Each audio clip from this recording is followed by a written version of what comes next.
Bismillahirrahmanirrahim. Assalamualaikum warahmatullahi wabarakatuh. Alhamdulillahirabbil alamin. Ahmadullaha hamdan syakirin, hamdan na'imin, hamdan yuwafi ni'amahu wa yukafi'u mazidah. Ya Rabbana lakal hamdu kama yanbaghi li jalali wajhikal karimi wa 'azimi sultanik. Asyhadu an la ilaha illallah wa asyhadu anna sayyidana Muhammadar Rasulullah. Allahumma salli ala sayyidina Muhammadin abdika wa rasulikan nabiyil ummi wa ala alihi wa sahbihi wa sallim taslima. Amma ba'du. Sebelum kita memulai kajian kita pada kesempatan kali ini, mari kita sama-sama membaca Al-Fatihah. Kita khususkan untuk penulis wasiat dan juga penulis penjelasannya, dan juga untuk kita semuanya. Dan juga kita khususkan Al-Fatihah untuk saudara-saudara kita yang sekarang sedang diuji oleh Allah Subhanahu wa Ta'ala di Palestina. Semoga Allah Subhanahu wa Ta'ala menunjukkan keajaibannya kepada beliau-beliau semuanya, dan juga Allah Subhanahu wa Ta'ala menganugerahkan kelembutan dalam menghadapi ujian tersebut. Ala hadhihi wa bikulli niyatin salihah wa ila hadratin nabiyil mustafa sallallahu alaihi wa alihi wasallam. Al-Fatihah. A'udzu billahi minasyaitonir rajim. Bismillahirrahmanirrahim. Alhamdulillahirabbil alamin, arrahmanir rahim, maliki yaumiddin. Iyyaka na'budu wa iyyaka nasta'in. Ihdinas siratal mustaqim, siratal ladzina an'amta 'alaihim ghairil maghdubi 'alaihim waladdallin. Amin. Jamaah yang dirahmati oleh Allah Subhanahu wa Ta'ala, pada kajian yang lalu kita telah sampai kepada tema memiliki banyak ilmu, di mana di wasiat ini Sayyid Muhammad bin Siddiq Al-Ghumari menyebutkan, berwasiat, Syekh Muhammad bin Siddiq radhiyallahu ta'ala anhu berkata, kun kathiral ilmi, aku pun berwasiat agar memiliki banyak ilmu. Kemudian Sayyid Abdul Aziz di halaman 35 dari kitab terjemahan, beliau mengatakan, aku berkata, termasuk keharusan bagi seorang murid untuk banyak mencari ilmu tentang penyakit-penyakit batin. Ilmu di sini bukan ilmu pengetahuan yang bersifat lahir, karena ilmu pengetahuan yang bersifat lahir sudah kita bahas di awal, yaitu kita harus mengikuti tuntunan sunnah Rasulullah Shallallahu Alaihi Wasallam. Itu ilmu zahir. Kemudian kita harus mengikuti tuntunan para imam, para ulama. Itu juga ilmu zahir. Maka sekarang yang dibahas adalah tentang ilmu batin, yaitu ilmu tentang penyakit-penyakit batin, agar dengan ilmu tersebut ia terjaga dari penyakit yang bisa mencegahnya untuk sampai pada tingkatan makrifat kepada Allah Subhanahu wa Ta'ala. Jadi ada penyakit yang ada di dalam batin kita yang menyebabkan kita tidak sampai kepada Allah Subhanahu wa Ta'ala. Sebab penyakit yang bersifat rohani atau batin tidak berbeda dengan penyakit jasmani dalam pencegahannya. Sebagaimana banyaknya macam dan jenis penyakit jasmani, ada yang bersifat nyata dan mudah dideteksi oleh ahli medis pemula, ada pula yang sulit penyembuhannya kecuali oleh orang yang sudah mahir dalam ilmu kedokteran. Jadi ada penyakit yang sifatnya itu semua tahu.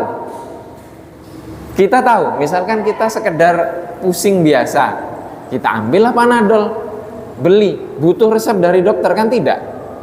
Ketika itu penyakitnya penyakit biasa. Anak saya yang kedua itu setiap bulan demam.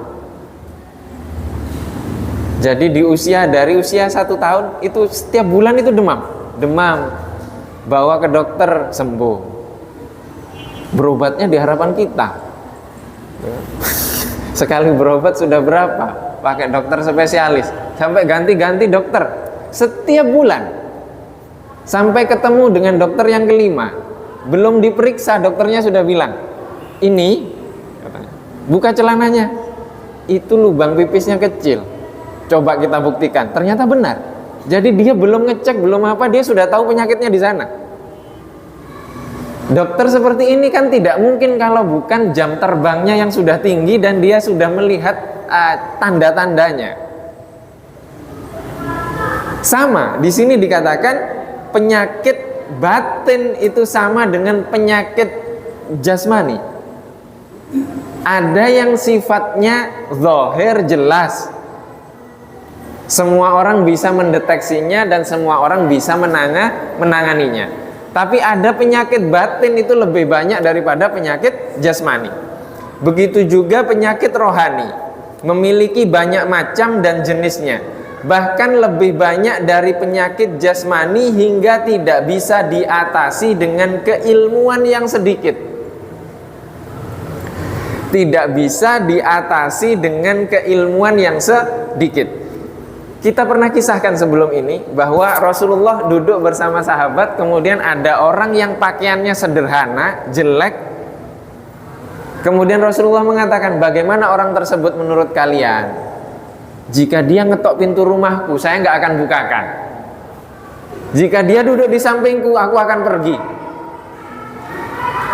Kemudian Rasulullah mengatakan, seandainya orang tersebut mengangkat tangannya dan memohon kepada Allah, detik itu juga Allah mengabulkan. Ini Rasulullah melihat rohani atau melihat jasmaninya? Melihat rohaninya. Rasulullah ingin menyembuhkan penyakit yang ada di dalam diri sahabat tadi. Dia merasa lebih baik daripada orang yang tadi. Ini penyakit batin yang hanya diketahui oleh spesialis, tetapi harus menyelami ilmu tarekat, dalam kurung tasawuf. Tarekat atau tasawuf atau akhlak atau ilmu pensucian jiwa.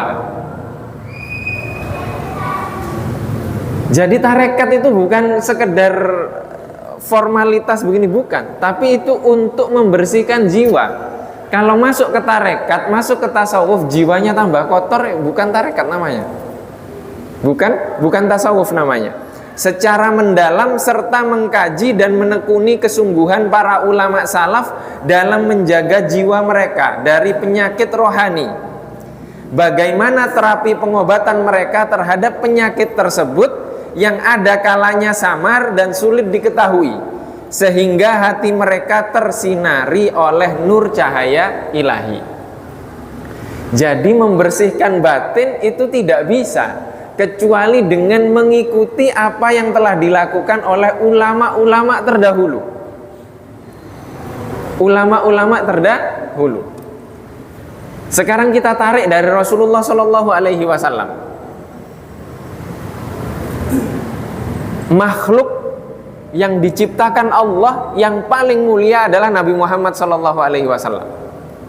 Kenapa kok Allah tidak langsung ke Nabi Muhammad saja wahyu? Kok harus melalui malaikat Jibril? Kan Nabi Muhammad lebih mulia dari malaikat Jibril. Ini Nabi Muhammad. Nabi Musa. Kenapa Allah Subhanahu wa ta'ala memerintahkan Nabi Musa untuk belajar kepada Nabi Khidir? Nabi Khidir ini para ulama berbeda pendapat antara beliau nabi atau wali. Kalau Nabi Musa sudah nabi, Rasul, ulul azmi. Kenapa Allah memerintahkan Nabi Musa belajar kepada Nabi Khidir?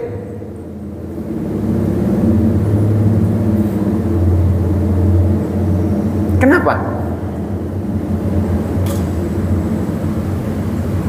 Maka Imam Al-Bukhari mengatakan, la yakunu muhadditsan kamilan, tidaklah seseorang itu menjadi ahli hadis yang paripurna kecuali ketika dia sudah meriwayatkan dari generasi di atasnya, satu generasi dengan dia dan generasi di bawahnya. Kalau kita kan tidak. Kita merasa kalau sudah kita lebih tinggi, kita nggak mau ngambil dari yang di bawah. Jangankan yang di bawah kita, yang selevel, semasa dengan kita, segenerasi dengan kita, kita nggak mau belajar. Itu artinya ada penyakit di hati kita. Maka di sini mengkaji, membersihkan hati itu butuh mengikuti mengikuti apa yang dilakukan oleh para ulama terlebih dahulu. Ulama itu mengajarkan bukan hanya teori, tapi bagaimana mempraktekkan ilmu itu tanpa ada keakuan di dalam diri kita. Sebab kebanyakan penyakit tersebut samar dan sukar diketahui, sehingga orang yang mengidapnya mengira ia selamat dan terbebas dari segala penyakit, padahal sebenarnya ia telah lama mengidap penyakit tersebut. Jika ia tidak memiliki banyak ilmu yang dapat mengetahui bermacam penyakit tersebut, tidak paham cara menanganinya, penanganan dan penyembuhannya, maka kematiannya dalam keadaan mengidap penyakit tersebut jauh dari keridhaan Allah Subhanahu wa ta'ala. Ada tidak contohnya di masa Rasulullah? Ada. Para sahabat mengatakan, Rasulullah fulan itu syahid. Kata Rasulullah apa? Bukan. Dia bukan syahid. Kenapa? Karena dia ingin dikatakan pemberani, makanya ikut jihad bersama kita. Dan dia sudah mendapatkan julukan itu. Kalau sudah mendapatkan yang diinginkan, terus dia mau mengharapkan apa di akhirat? Dia nggak ikhlas. Dia tidak ikhlas. Sudah selesai. Artinya balasan dia sudah di dunia. Oh, sudah disebut pahlawan. Sudah disebut dengan orang yang baik, dermawan. Sudah selesai. Di akhirat dapat apa? Tidak dapat apa-apa. Artinya meninggal dalam keadaan Allah ridho atau Allah tidak ridho? Allah tidak ridho. Kenapa? Karena yang dicari bukan Allah, tapi yang dicari adalah penilaian manusia, anggapan manusia, penglihatan manusia. Maka di sini manusia itu terbagi menjadi dari dua unsur, unsur jasmani dan unsur rohani. Dari jasmani ini ada dua organ yang amat sangat penting. Saya tidak mengatakan organ ini organ tubuh, bukan. Ini organ yang bersifat anmateri, yaitu hati dan akal. Hati menurut pakar psikologi itu menentukan keputusan seseorang itu 70%. Sedangkan pikiran, akal itu 30%. Maka kebanyakan semestinya akal ini tugasnya adalah belajar dari pintu ilmu, kemudian akal ini membisikkan kepada hati ilmu tersebut, sehingga hati ini bisa menerima ilmu itu dan kemudian mengamalkan. Itu tugasnya akal. Tapi pertanyaannya adalah hati kita ini cerminnya menghadap kemana? Menghadap kepada Allah atau menghadap kepada dunia? Kalau menghadap kepada dunia, maka ketika akal membisikkan ke dalam hati, setelah bisikannya selesai, sudah yang tercermin di hati hanya dunia. Dunia di sini bukan, saya tidak mengatakan dunia itu, para ulama mengartikan adalah selain Allah Subhanahu wa ta'ala itu dunia. Artinya keluarga kita dunia, istri kita dunia, anak kita dunia, harta kita dunia, rumah kita dunia, semuanya dunia. Selain Allah dunia, termasuk kita dunia. Jadi bagaimana mencerminkan hati kita agar tercermin kepada Allah Subhanahu wa ta'ala? Contohnya bagaimana? Contohnya Rasulullah. Contohnya Rasulullah. Coba Rasulullah, ini Ustadz Hilmi ngajar di sini tentang sejarah Rasulullah. Rasulullah itu ketika beliau lahir, ayah beliau sudah wafat ketika beliau di kandungan usia 2 bulan.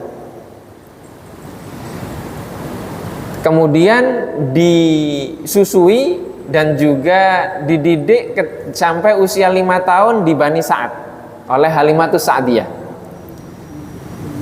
Kemudian dibelah dadanya ketika itu oleh malaikat Jibril di usia 5 tahun sehingga dikembalikan ke orang tuanya. Usia 5 tahun kembali ke sang ibunda. Usia 6 tahun ibunda beliau wafat, diasuh oleh sang kakek Abdul Muttalib. Usia 8 tahun sang kakek wafat, kemudian diasuh oleh sang paman Abu Thalib. Sang paman sampai wafat belum mengucapkan 2 kalimat syahadat. Ini Allah ingin menunjukkan, aku nggak rela Muhammad ini dididik oleh manusia. Nggak ingin aku dididik oleh bapaknya, aku yang akan mendidik langsung. Ini bagaimana Rasulullah dididik untuk menghadap kepada Allah Subhanahu wa Ta'ala, mencerminkan bagaimana hati itu tercermin kepada Allah Subhanahu wa Ta'ala. Nah, ini ilmunya namanya tasawuf, ilmunya namanya tarekat, ilmunya namanya akhlak, ilmunya namanya tazkiyatun nafsi. Kita belajar hadis, belajar ikhlas. Kita belajar Al-Quran, belajar ikhlas. Kita belajar fikih, belajar ikhlas. Tidak ada ikhlas, kesabaran, tawakal, tawadhu. Itu semuanya ada di tasawuf, ada di akhlak. Dan ilmu ini bukan teori tapi praktek. Tapi praktek. Sehingga praktek dalam kehidupan itulah yang akan mengajarkan kepada kita bagaimana kita bisa berjalan di garis kehidupan kita sedangkan HP kita belum Android. Kalaupun sudah Android atau iPhone, kuotanya habis, nggak bisa buka Google Map. Sudah punya kuota, sudah Android, sudah iPhone, sudah buka Google Map, sinyalnya nggak ada. Terus akan mengarah kemana? Ini ilmunya tasawuf untuk membersihkan hati. Sebagaimana Imam Abul Hasan Asyadzili radhiyallahu taala anhu berkata, siapa yang tidak berkecimpung mendalami ilmu kita ini, maksudnya ilmu tasawuf, maka ia bisa mati dengan membawa dosa besar, sedangkan dia tidak terasa. Jadi dia tidak merasa memiliki penyakit, dia tidak merasa melakukan dosa besar. Bayangkan, saya terus-terusan ngimami, baca surat panjang-panjang dengan keyakinan di dalam hati saya bahwa apa? Biar saya dianggap hafalannya banyak, terus seperti itu. Bagaimana? Semua orang akan menganggap seperti, oh iya, banyak hafalannya, begini-begini, meninggal disolatkan, di dalam kubur nggak selamat. Karena apa? Karena biar dianggap hafalannya banyak, bukan karena Allah Subhanahu wa Ta'ala. Itu ketika sholat. Bagaimana di luar sholat? Bagaimana ketika kita bekerja? Kita punya atasan, punya inisiatif, kreativitas yang tinggi untuk membangun perusahaan, membangun kantor, membangun usaha, membangun ini, dipuji oleh pimpinan. Ternyata tujuannya adalah mendapatkan pujian pimpinan, dapat tips, dapat ini. Artinya setelah mendapatkan itu sudah selesai. Coba bayangkan kalau niatnya lillahi ta'ala. Karena apa? Karena kita diberikan amanah oleh Allah untuk membiayai kehidupan keluarga, membiayai orang, untuk bersedekah, untuk membantu, untuk ini. Sehingga kita harus berinisiatif untuk kepentingan itu. Kemudian inisiatif kita, kreativitas kita menghasilkan, mendapatkan pujian dari manusia di sisi Allah, mulia, mendapatkan akhirat dan mendapatkan dunia. Itu bagaimana? Ilmu ini sebenarnya ada di dalam hadis, ada di dalam Al-Quran. Kita sudah sering kaji hadis Jibril. Malaikat Jibril bertanya kepada Rasulullah Sallallahu Alaihi Wasallam, "Fa'akhbirni anil ihsan." Sampaikan kepadaku tentang ihsan. Apa itu ihsan? Rasulullah menjawab, "Anta'budallaha ka'annaka tarahu, fa in lam takun tarahu, fa innahu yaraka." Engkau menghamba, menyembah Allah Subhanahu wa Ta'ala seakan-akan engkau melihatnya. Kita sholat di masjid lillahi ta'ala, melihat Allah atau tidak? Tidak. Yang kita lihat adalah kesalahan orang yang sholat di samping kita tidak sama dengan kita. Artinya melihat kesalahan orang lain bukan melihat Allah. Melihat kesalahan imam melihat kesalahannya makmum. Setelah belajar lagi, oh ternyata ada perbedaan, nggak salah. Yang salah siapa? Yang salah hati kita. Hati kita ini gelap. Itu di masjid. Bagaimana kalau di kantor? Bagaimana kalau perebutan kekuasaan? Bagaimana kalau perebutan posisi? Bagaimana kalau berdagang?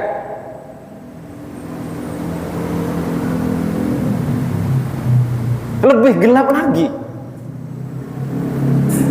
Ka'annaka tarahu, artinya menyembah Allah itu tidak hanya ketika sholat, tidak hanya ketika di masjid, ketika di dalam rumah, ketika di luar rumah, ketika bekerja, ketika tidak bekerja, semuanya itu menyembah kepada Allah Subhanahu wa taala. Ka'annaka tarahu, seakan-akan engkau melihatnya.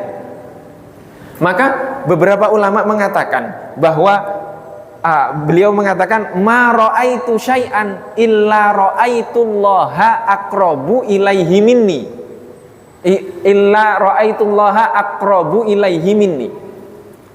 Tidaklah aku melihat sesuatu apapun kecuali aku melihat Allah lebih dekat kepadanya daripada aku. Artinya ketika kita bekerja di kantor, kita melihat pekerjaan, melihat teman, melihat atasan, melihat bawahan. Yang dilihat itu bukan posisinya, bukan manusianya, tapi penciptanya. Sehingga yang nampak penciptanya. Hasil usaha, hasil ilmu yang kita pelajari, itu yang dilihat bukan hasil ilmu pemahaman kita, bukan. Akan tetapi yang menyampaikan ilmu itu kepada kita, yang menyampaikan rizki itu kepada kita, yang menyampaikan musibah itu kepada kita. Sehingga yang nampak siapa? Yang nampak hanya Allah Subhanahu wa ta'ala. Ini tasawuf, ini ihsan. Ini ihsan.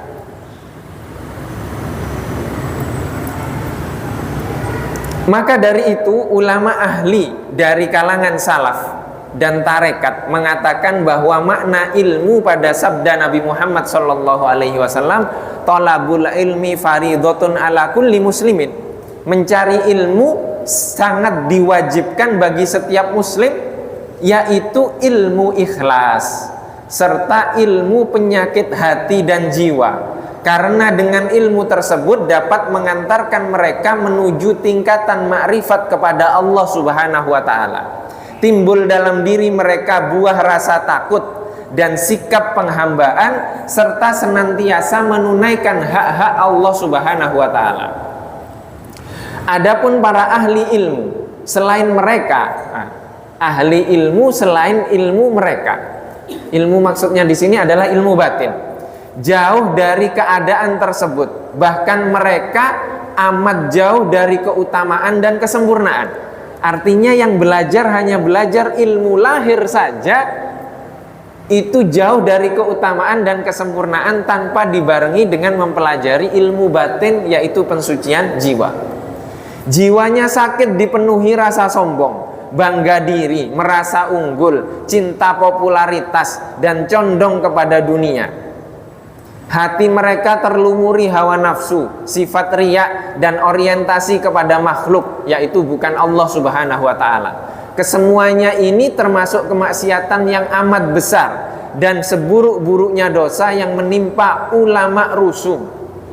Ulama rusum ini artinya ulama yang hanya melihat zahirnya saja. Ilmu hanya ilmu zahir saja. Mereka mengira merekalah pemimpin manusia, meskipun banyak dari kalangan umum yang lebih utama dan lebih dekat kepada Allah Subhanahu wa ta'ala dari mereka. Ketika pertama ke Mesir dulu, kami suka dengan kajian akidah. Ketika belajar akidah, itu awal mula adanya Facebook. Kami diskusi, debat tentang akidah. Allah itu di mana? Konsep Trinitas ini perdebatan panjang. Kalau mungkin kalau dibukukan jadi buku tebal itu. Bahkan kami ke perpustakaan hanya untuk mencari jawaban dan rujukan-rujukan untuk perdebatan yang kami debatkan di Facebook ketika itu. Dan itu tidak ada ujungnya. Sampai lama, sampai S2 pun masih seperti itu. Setelah dipikir-pikir sekarang, buat apa kita debat, nggak ada ujungnya. Semua sudah memiliki keyakinannya, semua sudah merasa benar sendiri, dan tidak mengantarkan kepada ketenangan hati. Kita hanya merasa lebih alim daripada yang lainnya. Terus apa gunanya seperti itu? Apa gunanya?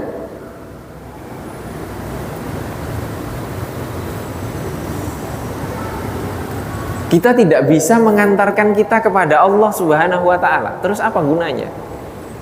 Hanya menggelapkan hati dan mengeraskan hati. Maka ketika kita belajar, benar-benar belajar. Benar-benar belajar.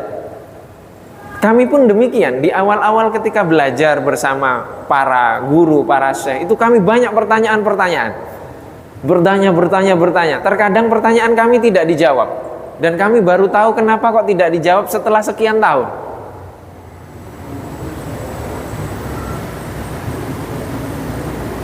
Banyak teman-teman kami juga datang ketika guru-guru kami datang ke majelis hanya untuk ngetes sang guru.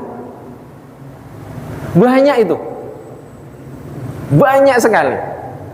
Kalau disebutkan nama, bapak-bapak kenal semua nanti. Itu banyak yang seperti itu. Jadi kita belajar ya sudah belajar, bukan untuk ngetes, bukan untuk mencari mencari oh ini alim atau tidak ini cocok nggak dijadikan guru, ini bukan. Belajar ya sudah belajar. Nanti Allah yang akan membukakan sendiri pintu ilmu itu, pintu ilmu itu. Dari sini para ulama termasuk Imam Al-Ghazali radhiyallahu taala anhu berkata, ilmu tasawuf fardu ain dipelajari setiap orang. Ilmu tasawuf menurut Imam Al-Ghazali itu fardu ain untuk dipelajari oleh setiap orang. Kenapa? Agar tidak sombong.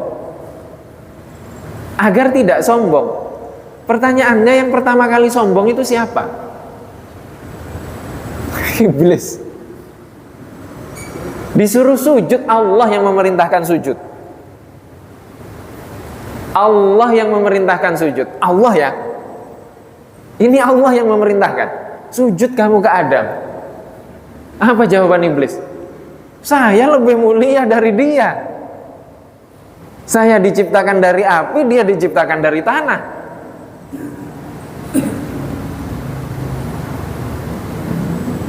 Ini yang harus dihilangkan. Maka Nabi Muhammad itu tidak takut kepada umatnya untuk menyekutukan Allah dengan berhala, dengan ini tuh nggak takut.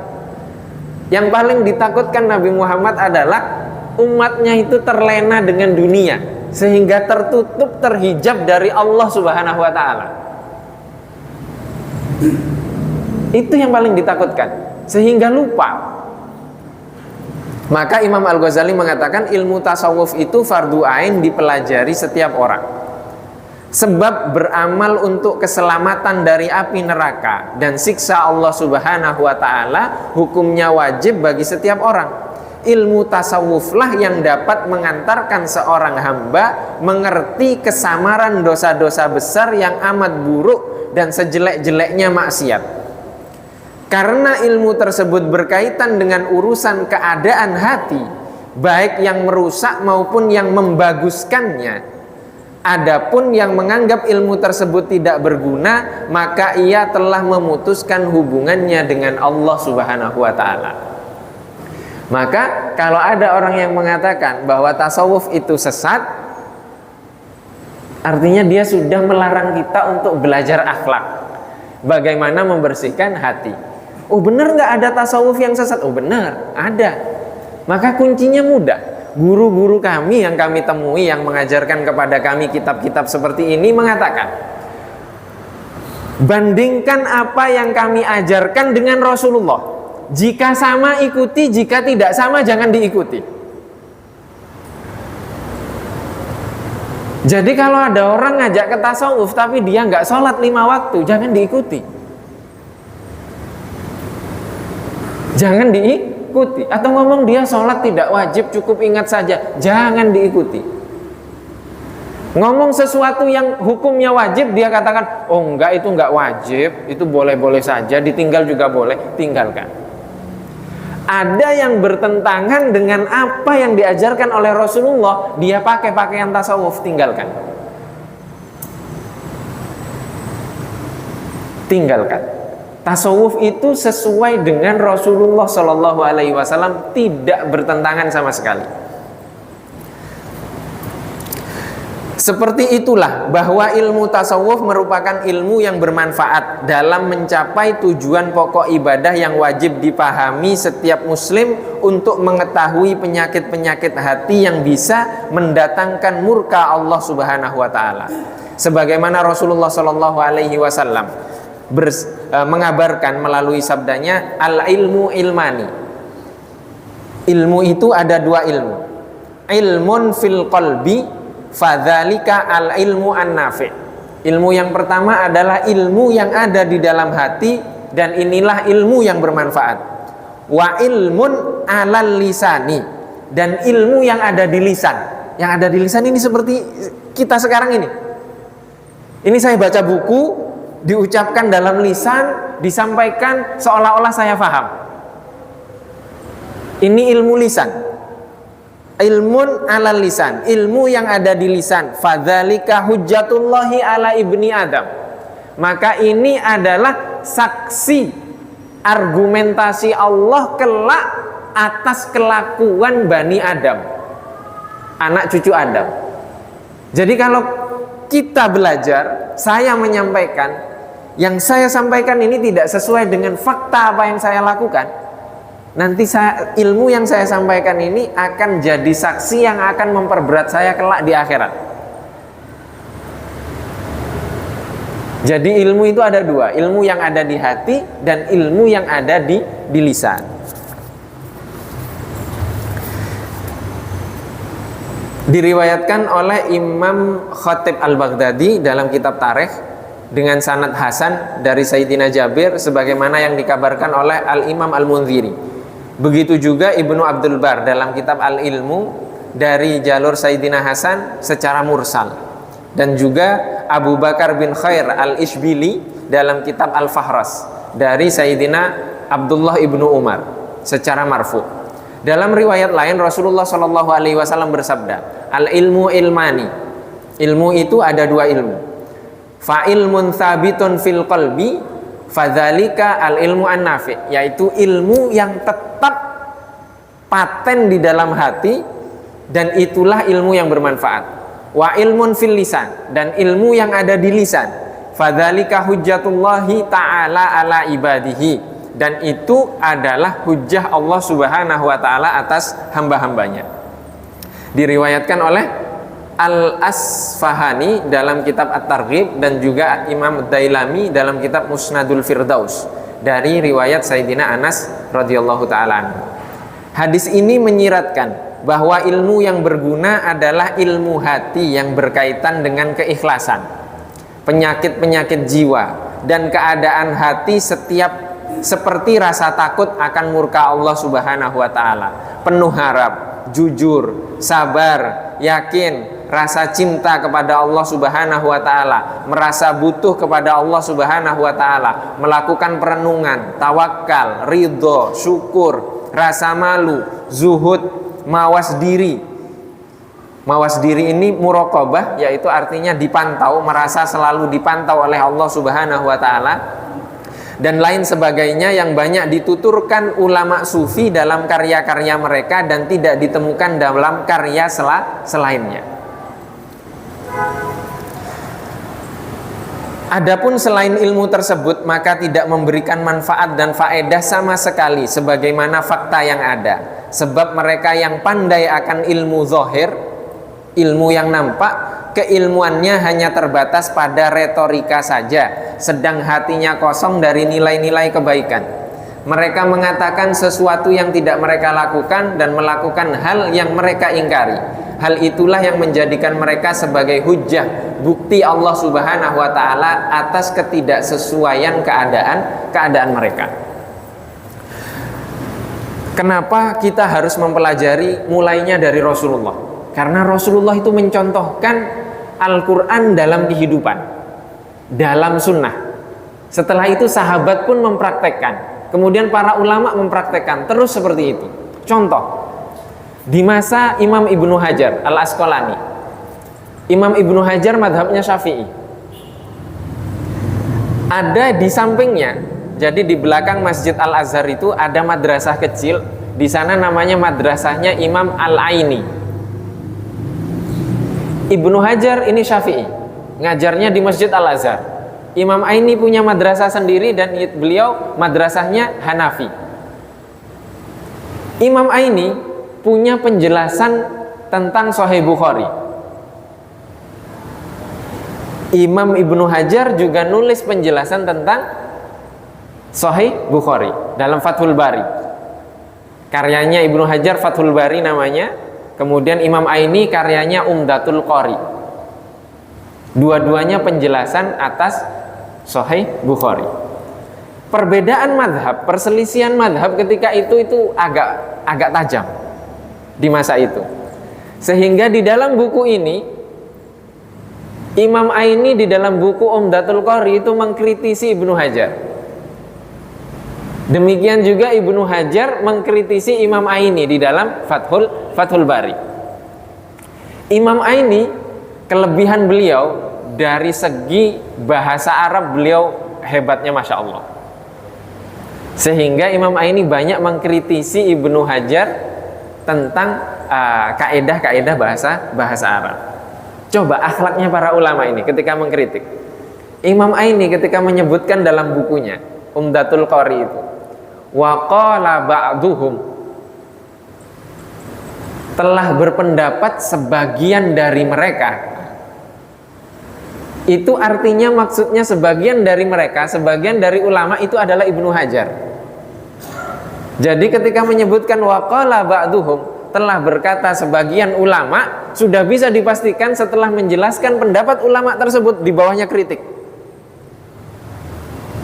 Demikian juga Imam Ibnu Hajar ketika menyebutkan di dalam Fathul Bari wa qala ba'duhum, itu maksudnya adalah pendapatnya Imam Aini, di bawahnya akan dikeluarkan kritikannya. Ini akhlak para ulama ketika berbeda pendapat. Tidak menyebutkan terang-terangan, hanya menyebutkan pendapatnya, karena yang tidak cocok hanya pendapatnya, bukan orangnya.